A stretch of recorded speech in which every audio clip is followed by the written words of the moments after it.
Bonjour à toutes et à tous, hein. C'est Eric Bruce pour une nouvelle édition d'Ilo Cuisine, dans la joie, la bonne humeur et la santé finalement, voilà. Aujourd'hui nous allons préparer un gâteau de crêpes. Un gâteau de crêpes, comme m'avait conseillé le caméraman qui n'est pas présent aujourd'hui d'ailleurs, à ma grande surprise. Mais ce n'est pas grave. Pour faire ce magnifique gâteau de crêpes, il nous faut de l'emmental râpé, du lait, de l'emmental tout court, de la farine, à savoir à peu près, je ne me trompe pas, voilà, 125 grammes, du jambon, une cuillère à soupe d'huile d'olive que vous ne voyez pas à la caméra parce que je suis un con, et un quart de cuillère de sel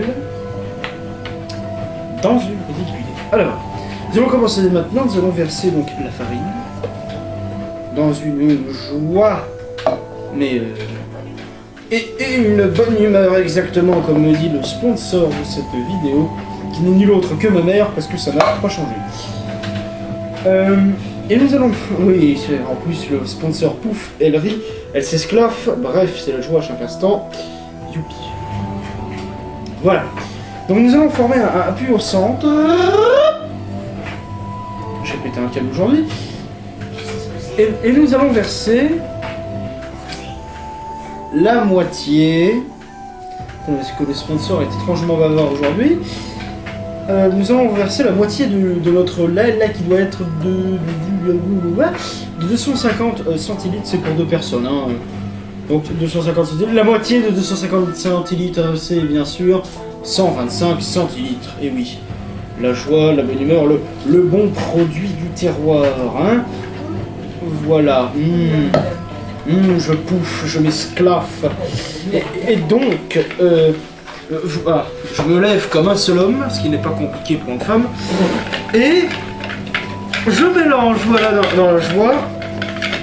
dans la joie, la bonne humeur, même le sponsor rigole, décidément, c'est le choix à chaque instant. Ensuite, oui, puisque le sponsor me fait signe qu'il faut que le mélange soit plus énergique, parce que sinon ça ne sert à rien. Voilà. Aussi, édition spéciale Corona, à la fin de la recette, nous cracherons dans la pâte. Non, je ne mettrai pas de masque, mais le spoon... Oui, certes. Alors, une fois que vous avez obtenu une pâte semblable à celle-ci, hein, c'est... sponsor. Ah bon, vous allez voir le sponsor si vous êtes ébahi, attention, attention. Oh là. Oh, bonjour. Alors, sponsor... Non, ne va pas. C'est pas grave, alors... Ma chère, est-ce bien? C'était un peu épais, mais c'est normal. Oh oui, il n'y a pas de comment, c'est bien. C'est normal, bien. Donc, entre-temps, qu'est-ce que nous allons faire, les enfants? Je me retire. Me retire-toi. Nous allons battre les œufs dans un bol. Voilà. Vous comprendrez aisément que je vais faire une coupure, le temps de chercher ces éléments et de les battre. Alors, on se retrouve après avoir battu les œufs. Alors...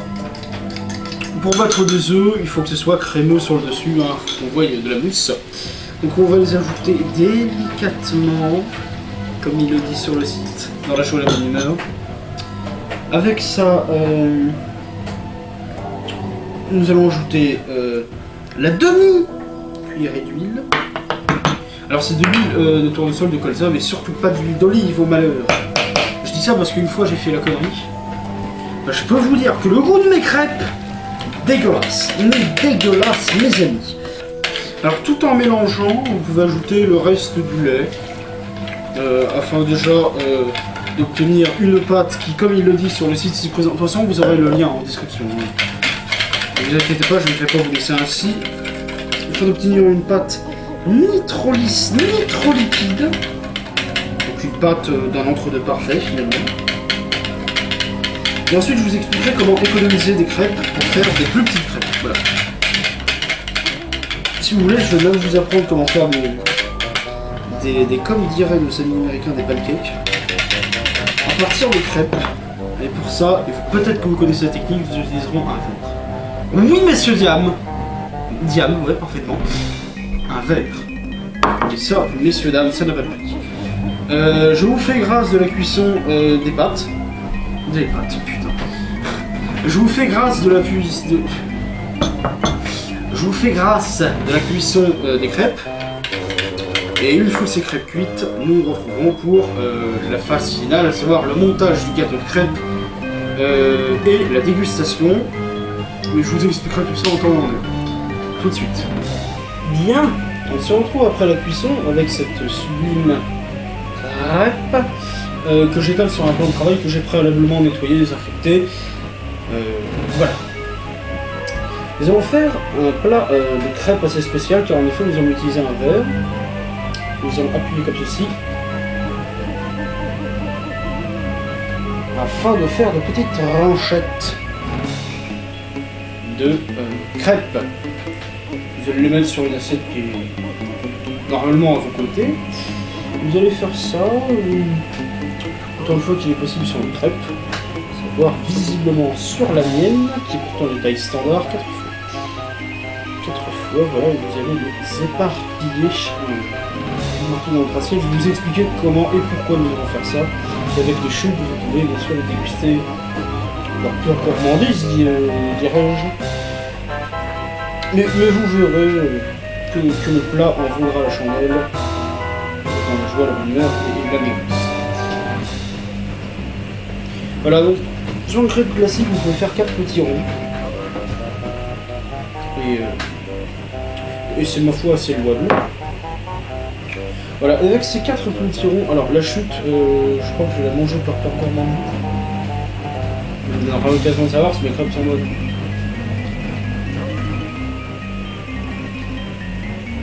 Mais ma foi, elles sont pas mal. Je vais mettre ça de côté. Je ferai quelque chose avec. Bien. Alors avec vos ronds de crêpes, vous avez fait à l'aide d'un verre, je le rappelle. Vous allez prendre. Alors j'ai oublié de peser. Il vous faudra une noisette de beurre. Une noisette de beurre dans la joie et la bonne humeur. Vous allez étaler sur la crêpe. Voilà, une noisette de beurre sur chaque crêpe.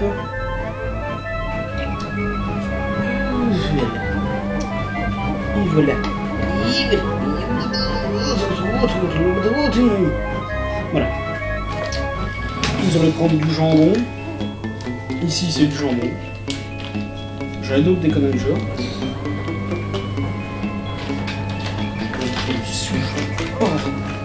Commence à me casser. Voilà. Alors, il a été ouvert dans la joie, la bonne humeur et bien sûr le respect des traditions françaises. Avec un énorme gros coup de couteau dans son énorme gueule. Je m'emporte peut-être un petit peu. Alors, vous allez prendre une seule tranche. Une tranche de jambon, vous allez étaler sur votre sublime plan de travail, qui est propre, je précise, qui doit être propre. Hein. Vous allez faire pareil que sur les crêpes, vous allez faire des ronds. Des ronds de jambon. Voilà, que vous allez mettre, vous l'aurez compris, sur les ronds de crêpes. Et avec cette recette magique, magique disais-je, vous allez également mettre de l'emmental. Alors là, comme on peut pas vraiment faire des ronds d'emmental parce que c'est quand même une tranche assez conséquente, je vous conseille d'en couper. Putain. Ouais. Je vous conseille donc de couper une petite tranchette. Comme ceci, voilà, que vous allez disposer dessus. Voilà. Voilà. Une fois que vous avez ce sublime gâteau, sur le dessus, normalement, il doit y avoir une noisette de beurre. Et donc, sur cette noisette de beurre, vous mettez un petit peu de gruyère râpée. Et vous mettez tout ça au four pendant quelques minutes, le temps que tout cela gratine. Voilà, c'est ce que je vais faire pour ma part. Je vais couper, on se retrouvera après pour la fameuse dégustation. A tout de suite. Après, que ce soit gratiné, même si vous voyez rien parce que je suis un escroc, nous allons goûter dans la joie et la bonne humeur. Ce gâteau de crêpe est censé donner. Idée donnée par mon caméraman, fidèle caméraman qui n'est pas là aujourd'hui.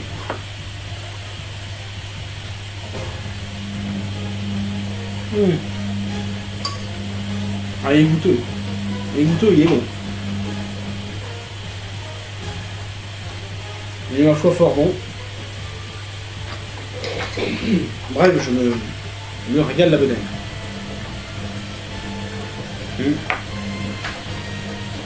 Bien, c'était tout. Merci de m'avoir suivi. C'était Réveil Bruce. On se retrouve pour une prochaine édition d'Yellow Cuisine.